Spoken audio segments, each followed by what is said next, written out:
Shri Sachchidananda Sadhguru Sainath Maharaj key జై. సద్గురు శ్రీ సాయినాథుని Sarath Babuji key జై. శ్రీ సాయినాథ చరిత్ర రచన శ్రీ వేమూరి వెంకటేశ్వరరావు గారు. 12వ అధ్యాయము. సకల దేవతా స్వరూపుడు. భక్త పాలనకై గోసాయి రూపమున అవతరించిన పరమాత్మ స్వరూపుడగు శ్రీ సాయి శ్రీకృష్ణ శ్రీరామ శివ మారుత్యాది రూపములలో ఎట్లు దర్శనమిచ్చినది చూచితిమి.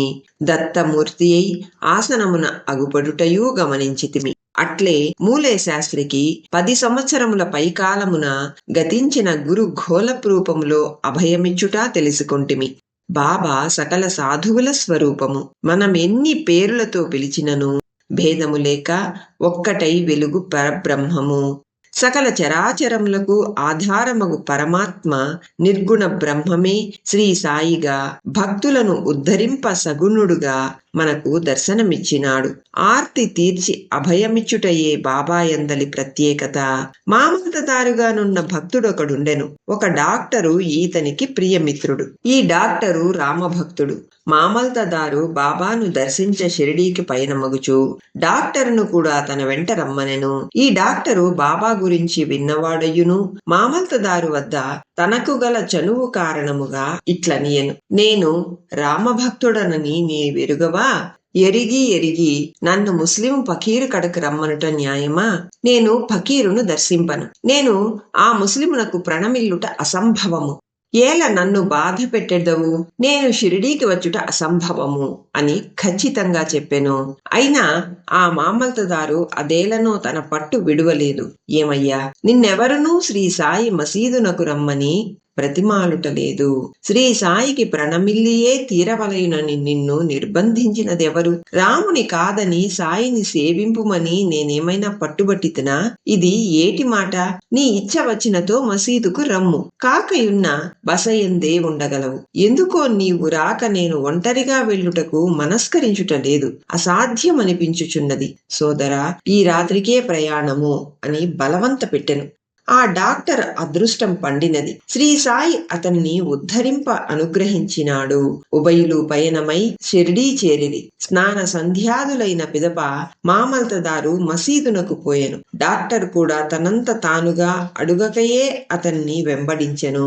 అప్పటికప్పుడే శ్రీ సాయి దర్బారునందు ఉండెను. భక్తులందరూ శ్రీ సాయిని సేవింపుచుండిరి. మామల్తదారు మసీదునందు అడుగుడెనో లేదో శ్రీ సాయి అతడిని చూడగానే రాముని యందు భక్తి గలవానికి రాముడేలా అగుపడడు?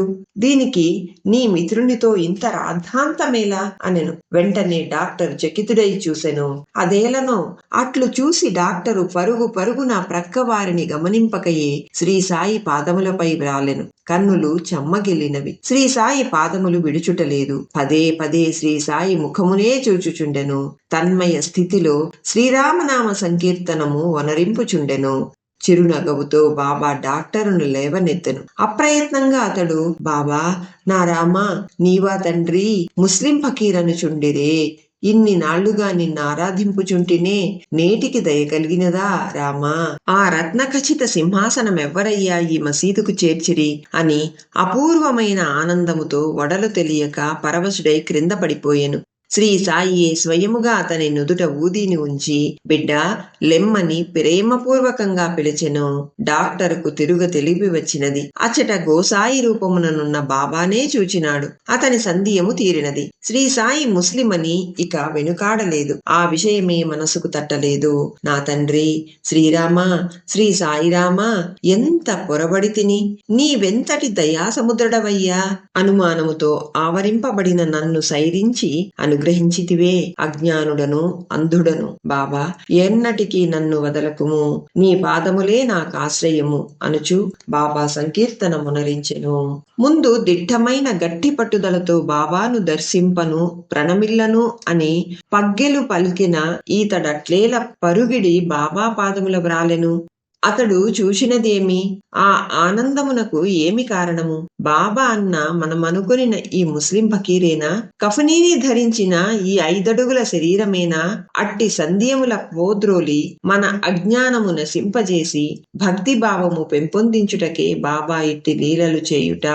అనుగ్రహించుటకు కారణమున్న నా అనువారు లేక, ఇల్లు వాకిలి లేక, ఇతర ప్రసక్తితో పని లేక, మసీదు నందుయున్న ఆ జగజ్జనకునకు ఈ లీలలతో ఏమి పని? శతవత్సరములు జపమునరించినను, సర్వమూ త్యజించి తపమునర్చినను, విఘ్నములతో వికల మనస్సులాగుచు పరమాత్మ దర్శనమబ్బుటయే దుర్ఘటమని తపించుచుండా, దయాసముద్రుడగు శ్రీ సాయి భక్త సులభుడై తన్ను సేవించు వారికి ఇట్లు వివిధ రూపముల దర్శనమిచ్చి అనుగ్రహించినాడు.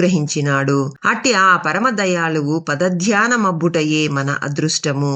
ముస్లిమను భావమున మసీదు చేరిన డాక్టరు వినుచుండగానే సర్వాంతర్యామియగు శ్రీ సాయి అతని అనుమానముల గ్రహించి మామల్తదారును ప్రశ్నించెను. రామభక్తుడు శ్రీరామచంద్రుని చూడగలడన్నది ఎట్లు అసత్యము కాగలదు అని అతని తల ఎత్తుసరికి సర్వభూషణ భూషితుడు నీలమేఘశ్యాముడు శ్రీరాముడే అతనికి దర్శనమిచ్చెను. అంతలో ఒక దివ్య తేజస్సు గోచరించినది. అజ్ఞానము అంతరించినది.